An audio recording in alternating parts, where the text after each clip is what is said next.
Hello dear students, myself Dr. Sakshi Chauhan,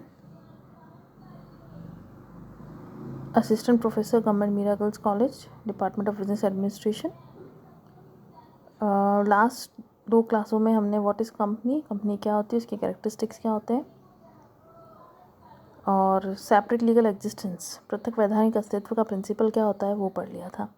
आज की class में हम पढ़ रहे हैं लिफ्टिंग और पियर्सिंग ऑफ कॉर्पोरेट वेल क्या होता है, कंपनी का पर्दा उठाना या उसे बेनकाब करना किसे कहते हैं। सेपरेट लीगल एग्जिस्टेंस प्रिंसिपल जो है उसे इस कॉन्सेप्ट के तहत नकारा जाता है और उसमें हम ये कहते हैं कि कंपनी और कंपनी को चलाने वाले एक ही हैं। सेपरेट लीगल एग्जिस्टेंस प्रिंसिपल हमें ये क्या कहता है, कंपनी अलग है और कंपनी के चलाने वाले व्यक्ति अलग है। लेकिन इस कॉन्सेप्ट में पर्दा, जब कंपनी के ऊपर से पर्दा उठाया जाता है तब हम वो इसलिए करते हैं क्योंकि हमें कोई जांच करनी है किसी प्रकार के कपट की, कोई छल कपट कंपनी के साथ किया गया, किसी तरह का कुप्रबंध किया गया, उसकी जांच के लिए हम कंपनी के ऊपर से पर्दा हटाते हैं और ये जांच करते हैं कि कंपनी ने जो भी कुप्रबंध किया है वो सेपरेट लीगल एग्जिस्टेंस प्रिंसिपल को हम नकारते हैं और उसको करने वाले और कंपनी एक ही है। तो जो भी व्यक्ति उसने किया है उस कार्य को, उसको उस कार्य के लिए जिम्मेदार ठहराया जाता है।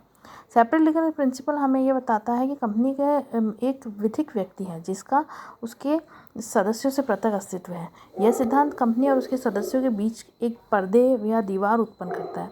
ये जो प्रिंसिपल है, सेपरेट लीगल एग्जिस्टेंस जो प्रिंसिपल है, वो कंपनी और कंपनी के जो सदस्य होते हैं उनके बीच में एक पर्दा रखता है या दीवार उत्पन्न करता है। यह पर्दा है, ये जो लाइन हमने दोनों के बीच में खींची है, इसे हम बोलते हैं निगमीय पर्दा या कॉर्पोरेट वेल या समामिलन का पर्दा, वेल ऑफ इनकॉर्पोरेशन। परंतु कभी कभी न्यायालय, कोर्ट जब इस पर्दे को चीर देता है या उठा देता है, हटा सकता है, तो उससे उस समय हम कंपनी के पृथक अस्तित्व को जो कोर्ट है वो उसे नकार सकती है। इसे हटाना या अस्वीकार करना या कंपनी का बेनकाब करने से तात्पर्य यह है कि उसके पृथक अस्तित्व के सिद्धांत को नकार रहे हैं। हम अगर कंपनी के ऊपर से पर्दा हटा रहे हैं तो वो पर्दा हम इसलिए हटा रहे हैं, हम ये मान के चल रहे हैं कि जो सेपरेट लीगल एग्जिस्टेंस प्रिंसिपल है हम उसको नहीं मानते हैं और हम वास्तविकता की पहचान करने के लिए कि एक्चुअल में ये सब किया किसने है और उस जो इस पर वैधानिक मुखौटे के पीछे छिपी है, जो भी लोग इसके पीछे, कार्य के पीछे हैं, चाहे वो कपट हो, कुप्रबंध हो, कोई छल हो, तो उसके पीछे कौन है व्यक्ति, जो उसको पता करने के लिए जब न्यायालय इस सिद्धांत को अनदेखा करता है और कंपनी के कार्यकलापों में संचालक एवं सदस्यों की भूमिका की जांच करता है। अब क्या करेगा, जो कोर्ट होता है वो इस जो भी छल कपट हुई है, जो भी हम जांच पड़ताल कर रहे हैं, उसके लिए जो भी कार्यकलाप किए गए संचालक या सदस्यों के द्वारा उसकी जांच करी जाती है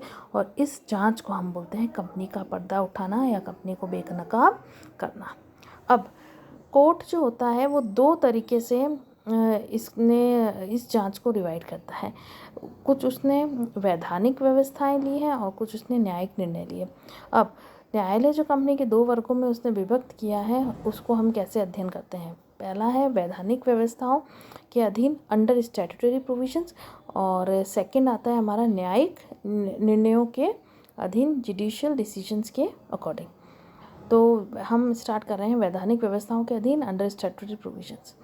अगर कभी भी कंपनी ने किसी तरीके का असत्य अथवा कपट में सूचना देकर, कोई प्रलेख देकर, कोई घोषणा आदि करी है और उसने वो सारी चीज़ें गलत करी हैं, जब उसका रजिस्ट्रेशन हो रहा था, जब उसका इनकॉर्पोरेशन हो रहा था, तो कंपनी इसके ऊपर से न्यायालय इसके ऊपर से पर्दा हटाता है।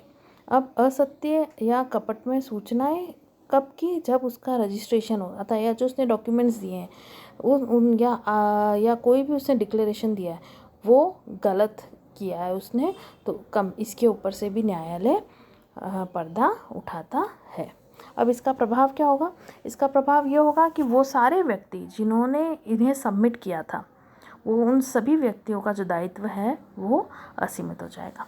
अब जो प्रविवरण, सेकंड पॉइंट है हमारा, प्रविवरण में भ्रामक कथन की दशा में। अब क्या होता है, कंपनी प्रोस्पेक्टस बनाती है। आगे वाली क्लास में हम पूरा एक चैप्टर पढ़ेंगे प्रोस्पेक्टस क्या होता है, कैसे बनाया जाता है, उसके रिलेटेड प्रोविजंस क्या हैं।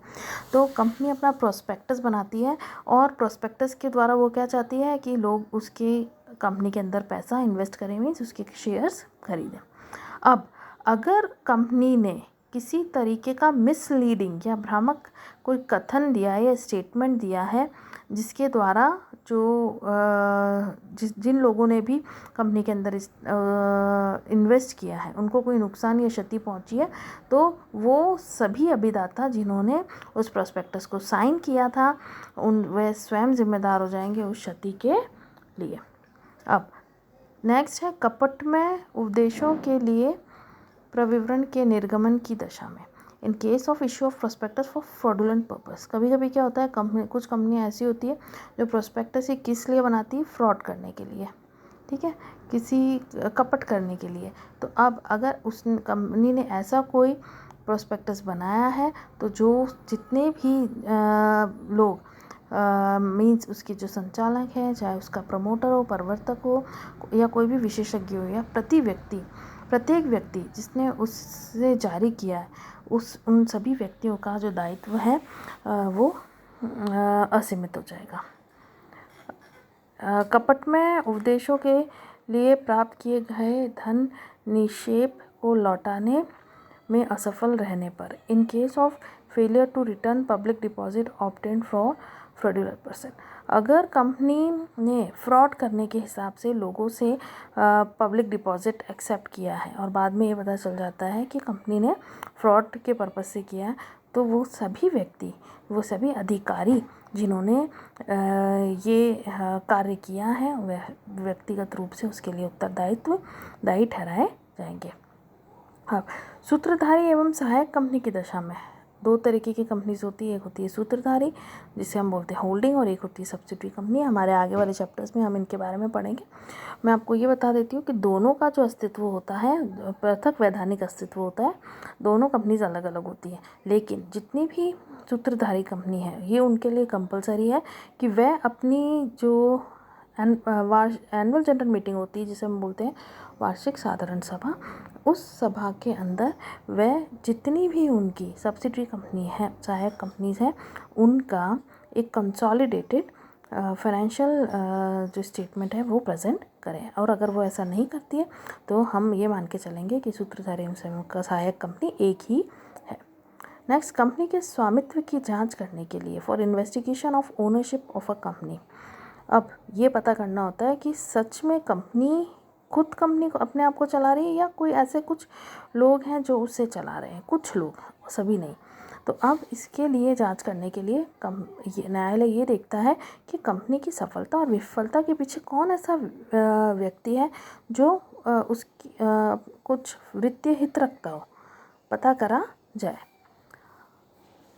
सेकंड आता है इसके अंदर, या कोई ऐसा कोई व्यक्ति है जो कंपनी की नीतियों को कंट्रोल करके रखता है, उस पर नियंत्रण रखता है, या उसके ऊपर नीतियों पे कोई महत्वपूर्ण प्रभाव डालने का भी कार्य करता है। तो अब कंपनी इसके ऊपर से पर्दा हटाती है और उस व्यक्ति का पता करती है जो कि ये कार्य कर रहा है। नेक्स्ट, कंपनी के निरीक्षण को सरल करने के लिए, अब कंपनी के निरीक्षण के लिए निरीक्षक को अपॉइंट किया जाता है जो कि ये जांच करता है कि किसी प्रकार का कुप्रबंध या कपट आदि अगर हुई है तो उसके लिए वह उसकी जांच करता है और उसके ऊपर से पर्दा उठाता है। नेक्स्ट, कपटपूर्ण व्यापार की दशा में, इन केस ऑफ फ्रॉडुलेंट ट्रेडिंग। कपट करने वाले व्यक्तियों को व्यक्तिगत रूप से तृतीय पक्षकारों के प्रति उत्तरदायी ठहराया जाता है। अगर कंपनी ने जो व्यापार वो कर रही है वो कपट करने के हिसाब से किया है और किसी भी तृतीय व्यक्ति को या तृतीय पक्षकार को किसी तरीके का नुकसान हो गया है, तो कंपनी उसके जो भी व्यक्तिगत रूप से व्यक्ति थे जिन्होंने ये कार्य करा उन्हें उत्तरदायी ठहराया जाता है। कर भुगतान ना करने की दशा में, इन case of non payment of tax. आयकर अधिनियम की धारा 179 के तहत इट इज़ कंपलसरी कि सभी व्यक्ति क्या करें, अपना सभी कंपनी अपने कंपनी को का टैक्स हर साल पे करें। लेकिन अगर कोई कंपनी अपना टैक्स नहीं पे करती है तो उसकी जांच करी जाएगी।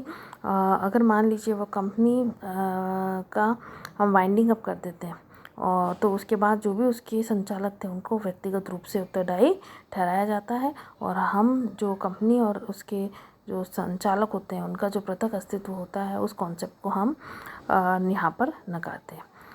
सो डियर स्टूडेंट्स, हमारा यहाँ पर जो कंपनी के वैधानिक व्यवस्थाओं के अधीन स्टैट्यूटरी प्रोविजंस थे वो ख़त्म हो चुके हैं। नेक्स्ट क्लास में हम न्यायिक निर्णयों के अधीन क्या न्यायालय क्या करता है, किस प्रकार जांच करता है, वह हम किस प्रकार से कौन कौन सी चीज़ों पे से वो पर्दा उठाता है और उसके लिए कौन व्यक्ति उत्तरदायी ठहराया जाता है, इसको हम स्टडी करेंगे। All the best, happy learning, hope you will study all these topics, and if you have any problem you are free to ask on your WhatsApp group.